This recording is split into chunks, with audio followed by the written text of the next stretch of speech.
नमस्कार दोस्तों, मैं भाविनी मिश्रा अपनी चैनल में आप सभी का एक बार फिर से स्वागत करती हूँ। कैसे हैं आप लोग? आशा करती हूँ आप सब स्वस्थ और सुरक्षित होंगे।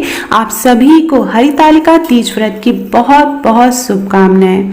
इस वीडियो में मैं आपसे शेयर करने जा रही हूँ हरितालिका तीज व्रत के 8 नियम जो एक दिन पहले से ही शुरू हो जाते हैं, और अगर हम इन नियमों का पालन करें तो जो हमारा व्रत है वो फलीभूत होता है। तो आइए जानते हैं क्या क्या नियम और हम इसे कैसे पालन करेंगे। तो सबसे पहला, तीज व्रत के एक दिन पहले नहाय खाए का दिन होता है, और इस दिन घर में लहसुन और प्याज से बनी चीजें नहीं खानी चाहिए, नहीं बनाना चाहिए। कोई भी सामग्री है खाने की, उसमें लहसुन प्याज नहीं होना चाहिए। तो इस बात का हमें विशेष ध्यान देना है। एक दिन पहले सात्विक भोजन खाना चाहिए, और खाने में बहुत ज़्यादा घी तेल मसाला नहीं यूज़ करना चाहिए, नहीं तो अगले दिन व्रत में बहुत ज़्यादा प्यास लगती है। एक दिन पहले ये नियम हम फॉलो करेंगे। उसके बाद अगले दिन सुबह 3 बजे अगर हम उठ पाएंगे तो 3 बजे उठ के सरगई लेनी रहती है। सरगई में आप कोई मिठाई खा सकते हैं, आप नींबू पानी पी सकते हैं, इससे प्यास नहीं लगती है। लेकिन सुबह उठ के अनाज या अन्न नहीं खाना चाहिए, क्योंकि बहुत से लोग मानते हैं कि 12 बजे रात से व्रत शुरू हो जाता है। इसलिए सुबह उठ के आप पानी पी सकते हैं, मिठाई या फल आप खा सकते हैं। जैसे खीरा खा लें तो आपको प्यास नहीं लगेगी, नींबू पानी। लेकिन बहुत से लोग खट्टी चीज़ें व्रत में नहीं खाते हैं, तो आप सिंपल चीनी पानी भी आप पी सकते हैं, उससे भी प्यास नहीं लगती है।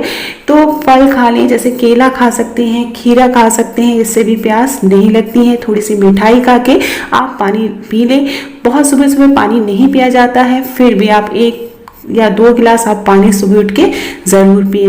उसके बाद एक चीज़ और ध्यान रखनी है, जब भी आप सरगई लें कोशिश ये करें कि अच्छी तरह से आप नहा धो के सरगई लें, और सूर्योदय से पहले ये काम आपको कर देना है। सूर्योदय के बाद जो है हमारा व्रत शुरू हो जाता है, निर्जला व्रत होता है। दूसरी चीज़ कि जो लोग पहली बार व्रत रह रही हैं, जो महिलाएं पहली बार व्रत रह रही हैं, उन्हें प्यास बहुत लगती है। तो उन्हें प्यास न लगे, सर में दर्द न हो, तो इन सब बातों का उन्हें विशेष ध्यान रखना चाहिए। तो ये थी बातें। फिर मैं अगला नियम बता रही हूँ कि दिन में आप जब व्रत रह रहे हैं तो आपको किन किन बातों का ध्यान रखना है। पहली चीज, जब आप सरगई लेंगे या व्रत का जब संकल्प करेंगे तो सुबह सुबह आपको नहा धो के साफ सुथरे कपड़े पहनने चाहिए, एकदम साफ सुथरे होने चाहिए। लेकिन जब आप प्रदोष काल में शाम के समय पूजा करती हैं, जो व्रत की पूजा करती है, उस समय आपको नई साड़ी पहननी है, या साफ सुथरी होनी चाहिए, धुली हुई होनी चाहिए, या आप अपने सुहाग का जोड़ा भी पहन सकते हैं। अगर आपको लगता है मन में कोई शंका है तो आप उसे गंगा जल से पवित्र कर सकते हैं।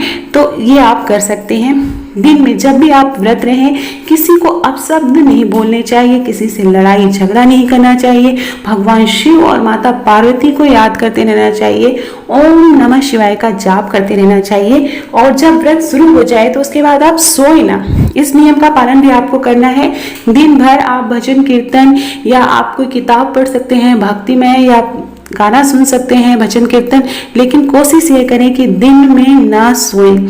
इस नियम का भी हमें पालन जरूर करना चाहिए। उसके बाद अगला नियम है कि जब हम पूजा करें तो उसके पहले हमें सभी श्रृंगार करने चाहिए। हाथों में मेहंदी होनी चाहिए, पैरों में आलता होना चाहिए, बिंदी, सिंदूर, कान के झुमके, जो भी 16 श्रृंगार होते हैं वे जरूर करना चाहिए पूजा करने से पहले। उसके बाद ही पूजा करनी चाहिए। तो इस नियम को भी हमें पालन करना है। हो सके तो नई चूड़ी और नई साड़ी आप जरूर पहने व्रत में। फिर वही साड़ी, ये अगला नियम है कि अगले दिन सुबह बहुत से लोग रात में ही पानी पी लेते हैं 12 बजे के बाद। जो नई लड़कियां हैं जो व्रत रह रही हैं, जिनसे बहुत ज़्यादा प्यास लगती है, तो पहला व्रत है तो पूजा के बाद या रात के 12 बजे के बाद पानी पिला दिया जाता है, ताकि कभी भी जैसे गर्भवती हैं या किसी कारण से बीमार हैं तो इस व्रत में आगे पानी पी सके। तो पहला व्रत है अगर, तो आपको पूजा के बाद या 12 बजे के बाद पानी ज़रूर पीना चाहिए, या आप गंगा जल डाल के 1 लोटा पानी ज़रूर पिएं। इससे व्रत में आगे कभी कोई कठिनाई होगी तो आप पानी पी सकते हैं। एक बात का ध्यान और रखना है, जब अगले दिन सुबह आप फिर से नहा धो के पूजा करेंगे तो आपको वही कपड़ा पहनना है जो आपने शाम की पूजा में पहना था और उसी तरह आपको श्रृंगार करना है। अगला नियम है कि पारण कैसे करें। तो पूजा के बाद सुहाग जरूर लेना चाहिए, इस बात का आपको विशेष ध्यान देना है। जैसा कि मैंने अपनी वीडियो में भी बताया है कि 5 बार सिंदूर चढ़ाएंगे तो 5 बार आपको सुहाग लेना है, वापस सिंदूर माथे पे लगाना है, फिर हाथ धो के 5 बार गौरी माता को आपको सिंदूर चढ़ाना है। व्रत का पारण कैसे करेंगे, तो बहुत सी जगह जैसे बिहार है वहाँ पे व्रत का पारण चावल के सत्तू में गुड़ मिला के किया जाता है, लेकिन यहाँ यूपी में चने निगल के भी व्रत का पारण किया जाता है या कुछ मीठा चीज खा के व्रत का पारण किया जाता है। तो जो बड़े बुजुर्गों से पूछ लीजिए, जहाँ पर जो रीति रिवाज आप फॉलो करते हैं उसी रीति रिवाज से व्रत का पालन करेंगे। हमारे यहाँ चना निगला जाता है, जितने भाई होते हैं उतना खड़ा चना, भिगा हुआ चना रात में भिगो देते हैं, उसे निगल के व्रत का पारण किया जाता है। व्रत के बाद दान या सीधा जरूर निकाले पंडित जी को दान देने के लिए। और एक नियम, अगला नियम ये है कि तुरंत से जो भी आपने कपड़े या श्रृंगार किया है उसे नहीं उतारना चाहिए, इस बात का विशेष ध्यान देना है। चौकी को भी तुरंत नहीं हटाना चाहिए, 1-2 घंटे बाद वहां पे जो भी चीजें आपने चढ़ाई हैं प्रसाद के रूप में, बिंदी, हाथ में चूड़ी जरूर पहन लेना चाहिए माता गौरी को आपने जो भी चीजें चढ़ाई हैं।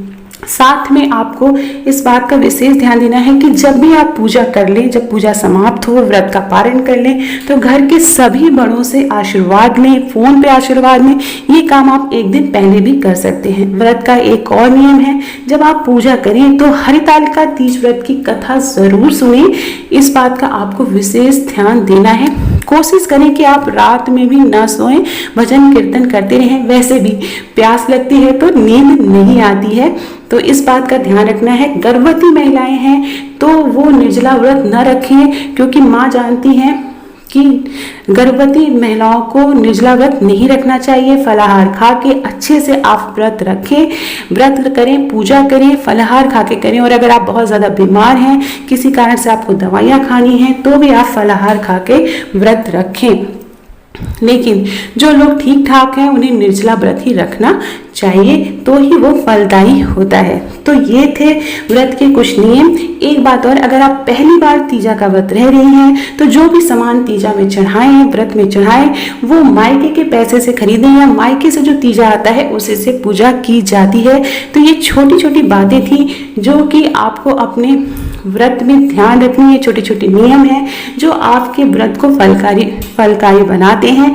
तो आशा करती हूँ आपको मेरा वीडियो पसंद आया होगा। कोई भी क्वेश्चन हो, कोई भी सवाल है, कोई भी दुविधा हो तो आप कमेंट बॉक्स में मुझसे पूछ सकते हैं, मैं तुरंत आंसर देने की कोशिश करूंगी। बहुत बहुत धन्यवाद।